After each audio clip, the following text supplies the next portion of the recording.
د 14 جکشن اړوند د بیرغونې او خوندیتوب اساسي هڅې تر دې دمه له 2000 زیات میټر بکسونه ترمیم او رنګ کړل شوي دي. د کابل برېښنا ریاست اړوند 14 جکشن مسؤلین وایي د برېښنا انرژي خدمتونو د ښه والي او شبکې خوندیتوب په مخه تر دې دمه له 2000 څخه زیات میټر بکسونه ترمیم، رنګ او بیرغول شوي چې دا اساسي چاره به د برېښنا انرژي خدمتونو پیاوړتیا، شبکې تنظیم او عامه تاسیساتو خوندیتوب کې مرسته وکړي.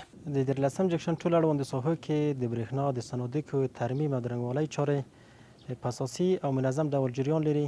په دو نږدې کې تقریبا 2113 صنادیق په اساسي ډول رنګ او ترمیم شوي دي. په ورته وخت کې انجینر اسدالله چې د میټر بکسونو د ترمیم او رنګولو چارې پر مخ وړي وایي د میټر بکسونو پر مخ چاپي تبلیغات او اعلانونه د دوی د کار پر وړاندې یوه جدي ستونزه ده.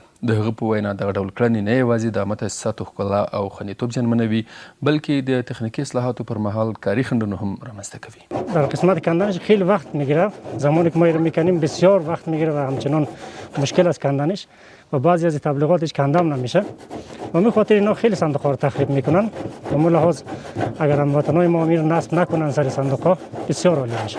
مردم باید خیلی شرکت برېښنا همکاری کنه، همکاری با هم یک دست باشه، همکار باشه، خیلیش که بنخلا کار جور میشه ان شاء الله.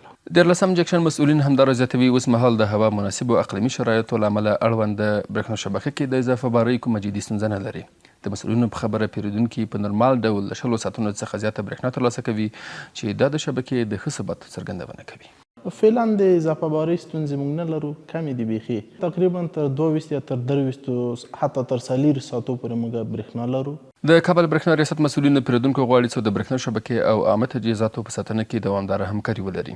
د مسؤلینو په خبره د میټر بکسونو زیانمنول او پر هغو د اعلانونو لګول د شبکې د اصلاح او خوندیتوب پر وړاندې جدي ستونزې رامنځته کوي او د شبکې اړوند توکو خوندیتوب ته هم زیان رسوي.